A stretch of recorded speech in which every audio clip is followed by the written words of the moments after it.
بسم اللہ الرحمن الرحیم۔ السلام علیکم پیارے دوستو، حضرت مہدی کے سلسلے میں جو باتیں ہم نے پچھلی ویڈیو میں آپ کے ساتھ شیئر کی ہے، آج حضرت مہدی کے سلسلے میں ایک عجیب و غریب بات بتانے جا رہا ہوں، اور وہ عجیب و غریب بات صحیح مسلم کی روایت ہے، اور وہ عجیب و غریب اس لیے ہے کہ وہ جناب نبی کریم صلی اللہ تعالی علیہ وسلم کا ایک خواب ہے۔ میں اس میں بغیر کچھ آگے پیچھے کیے وہ پورا خواب صحیح مسلم کی حدیث کے حوالے سے آپ کے سامنے پیش کرنے جا رہا ہوں۔ تھوڑی سی آگے پیچھے جو باتیں ہوگی وہ ایڈ کروں گا تاکہ آپ کو سمجھیں، باقی پوری روایت مسلم شریف کے حوالے سے آپ کی خدمت میں پیش کر رہا ہوں۔ صحیح مسلم کی اس روایت میں ہے کہ ایک مرتبہ اللہ کے نبی صلی اللہ تعالی علیہ وسلم سو رہے تھے، یعنی آرام فرما رہے تھے، اور نیند میں آپ صلی اللہ تعالی علیہ وسلم کے جسم میں حرکت ہوئی، اور آپ صلی اللہ تعالی علیہ وسلم کا جسم مبارک ہلا۔ آپ نے دیکھا ہوگا جب ہم کبھی کبھی سوتے ہیں تو اچانک ہم ہلتے ہیں، حرکت کرتے ہیں، اور ایسا لگتا ہے کہ جیسے کچھ عجیب و غریب ہمارے ساتھ ہوا ہے۔ اور ایسا اکثر، اور ہم کوئی خواب دیکھ رہے ہوتے ہیں اور ہمارے خواب میں وہ خواب کچھ بڑا عجیب و غریب ہوتا ہے جو اندر سے ہمیں ہلا دیا کرتا ہے، تب ہمارے اندر یہ ساری حرکت ہوتی ہے۔ تو دوستو، جب آپ صلی اللہ تعالی علیہ وسلم کے جسم مبارک میں حرکت ہوئی تو صحابہ کہتے ہیں کہ ہم نے عرض کیا، اے اللہ کے نبی صلی اللہ علیہ وسلم، آج آپ نے نیند میں ایسا کام کیا جو اس سے پہلے کبھی نہیں کیا تھا، یعنی آپ کی جو حالت ہے اس وقت، یعنی جس طرح سے ہم نے آپ کو ہلتے ہوئے دیکھا، اس طرح سے پہلے ہم نے ہلتے ہوئے نہیں دیکھا تھا۔ اچھا دوستو، ایک بات اور سمجھ آئی کہ یہ جو آپ صلی اللہ تعالی علیہ وسلم کے سونے کا واقعہ ہے، آرام فرمانے کا واقعہ ہے، ایسے وقت کا ہے جس وقت صحابہ کی جماعت بھی موجود تھی، اور آپ صلی اللہ علیہ وسلم آرام فرما رہے تھے، اور صحابہ حضور پاک صلی اللہ علیہ وسلم کو سوتا ہوا دیکھ رہے تھے۔ تبھی تو انہوں نے اپنا سوال کیا، تبھی تو انہوں نے یہ بات کہی کہ ہم نے آپ کو آج اس طرح سے ہلتے ہوئے دیکھا۔ تو آپ صلی اللہ تعالی علیہ وسلم نے ارشاد فرمایا، عجیب بات ہے، یہ آپ کی جو مبارک زبان سے نکلا ہوا جملہ ہے،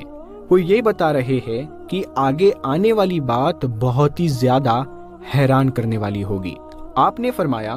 عجیب بات ہے کہ کعبۃ اللہ میں چھپے ہوئے ایک قریشی، یعنی حضرت مہدی سے جنگ کرنے کے لیے میری امت کے کچھ لوگ مکے کی طرف چلیں گے۔ یہاں پر میں آپ کو یہ بات مینشن کر دوں کہ حضرت مہدی علیہ السلام کے جو دشمن ہوں گے وہ 3 بڑے بڑے دشمن ہوں گے۔ نمبر 1 یہودی، نمبر 2 عیسائی، اور نمبر 3 مسلمان، یعنی سو کالڈ مسلمان، یعنی مسلمان کہلانے والے۔ یعنی اگر حقیقی وہ مسلمان ہوتے اور مومن ہوتے تو حضرت مہدی کے خلاف لڑنے کے لیے وہ کبھی کھڑے نہ ہوتے۔ تو بہرحال وہ مسلمان ہوں گے، اور ان میں سب سے زیادہ جلد باز جو ہوگا، حضرت مہدی کے خلاف کھڑے ہونے کی جلد بازی جو شخص کرے گا وہ سفیانی ہوگا،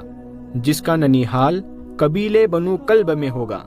آگے اس کے بارے میں ڈیٹیل میں بات کریں گے۔ پیارے نبی صلی اللہ تعالی علیہ وسلم آگے فرماتے ہیں کہ میری امت کے کچھ لوگ مکے کی طرف چلیں گے، لیکن ان کے ساتھ معاملہ کیا ہوگا؟ وہ بیدا ایک جگہ کا نام ہے، وہ بیدا میں پہنچتے ہی زمین میں دھسا دیے جائیں گے۔ تو صحابہ کہتے ہیں، ہم نے عرض کیا، یا رسول اللہ صلی اللہ علیہ وسلم، کہ اس میں تو بہت سے لوگ ایسے بھی ہوں گے راستہ چلنے والے ہوں گے، بہت سے لوگ ایسے بھی ہوں گے جو اس لشکر کے ساتھ ویسے ہی غلطی سے آ گئے ہوں گے، تو کیا سب کو دھسا دیا جائے گا؟ تو آپ صلی اللہ تعالی علیہ وسلم نے فرمایا، ہاں۔ تو صحابہ کے اندر یہ کیوریوسٹی ہونی چاہیے تھی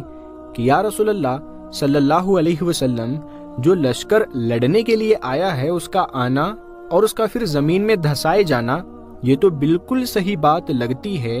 لیکن وہ جو راہ چلنے والے ہیں وہ کیوں دھسا دیے جائیں گے؟ ان کی کیا غلطی ہے؟ آپ صلی اللہ علیہ وسلم نے فرمایا،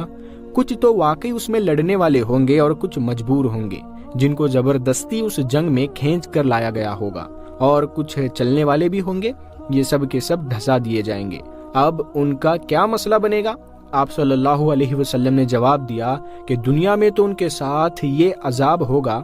البتہ قیامت میں نیتوں کے مطابق ان کا حشر ہوگا۔ اب اس سلسلے میں ایک اور روایت ہے جو اس سلسلے کی تشریح کرتی ہے۔ آپ صلی اللہ علیہ وسلم نے اس روایت کے اندر بیان فرمایا ہے، اور یہ ساری کی ساری روایت جو ہے وہ مستند ہے اور معتبر ہے۔ تو اس میں ہونا یہ ہے کہ یہ جو لشکر ہوگا ذوالحلیفہ کے قریب ہوگا، اور اس میں آگے کا حصہ پہلے دھسایا جائے گا، پھر بیچ کا حصہ دھسایا جائے گا، پیچھے والوں کو اطلاع ہوگی، پھر ان کو بھی باقاعدہ دھسا دیا جائے گا۔ جب یہ بات ہوگی تو پھر حضرت مہدی علیہ السلام کا ایک اعلان ہوگا، یا پھر ایک بات لوگوں کے درمیان میں چلے گی کہ اب حضرت مہدی کا ظہور ہو چکا ہے،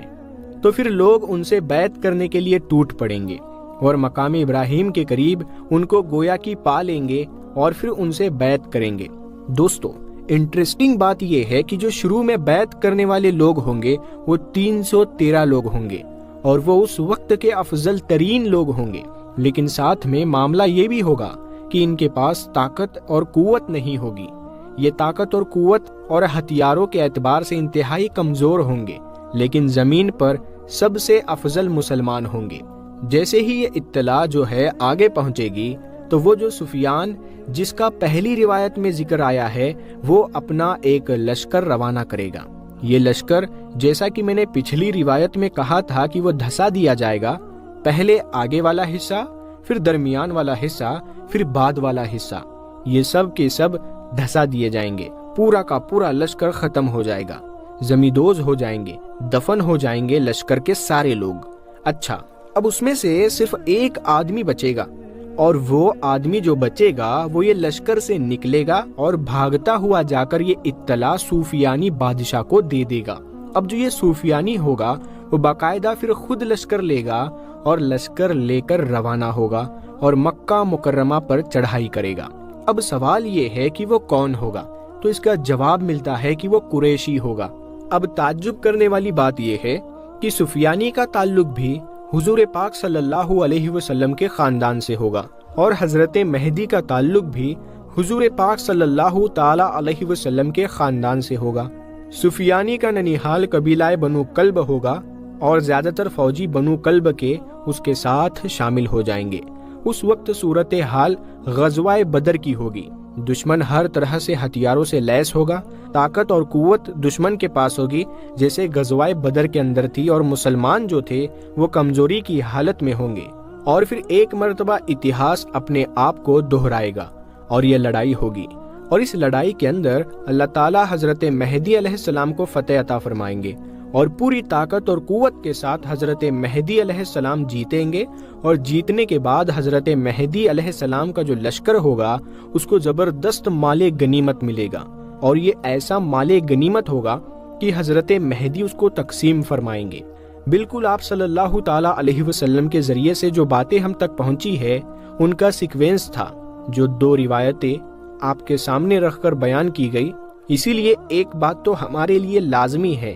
اور ضروری ہے اور بہت اہم ہے جو ہمیں ذہن میں رکھنی چاہیے کہ ہم کو حضور پاک صلی اللہ تعالی علیہ وسلم کے اس خواب کو یاد رکھنا چاہیے۔ انبیاء علیہ السلام کا خواب جو ہوتا ہے وہ بھی وحی کے درجے میں ہوتا ہے، اور وحی ہمارے لیے گویا علم کا طاقتور ریسورس ہے اور طاقتور ذریعہ ہے، ہمیں اس کو اپنے سامنے رکھنا چاہیے، اور حضرت مہدی کے سلسلے میں کسی بھی طرح کے شکوک اور شبہات کا اظہار ہمارے دلوں میں نہیں آنا چاہیے۔ یہ ہمارے لیے ایک بہت ہی کمزور ایمان کی بات ہوگی، اور اللہ کے نبی صلی اللہ تعالی علیہ وسلم کے سنتوں پر عمل کرتے رہے، یہی فتنوں سے بچنے کی راہ ہوگی۔ اللہ تعالیٰ سے دعا ہے کہ اللہ تعالیٰ اپنے کرم سے، اپنے فضل سے ہم کو حضرت مہدی اگر ہمارے سامنے ظاہر ہو جائے تو اس لشکر میں آنے کی توفیق عطا فرمائے، شامل ہونے کی توفیق عطا فرمائے، آمین یا رب العالمین۔ پیارے دوستو، ویڈیو اچھا لگا ہو تو ضرور شیئر کریے، آگے بڑھائیے تاکہ اس طرح کی ویڈیوز آپ کو ملتی رہے۔ ہم ملتے ہیں آپ کو اگلی ویڈیو میں، تب تک کے لیے السلام علیکم۔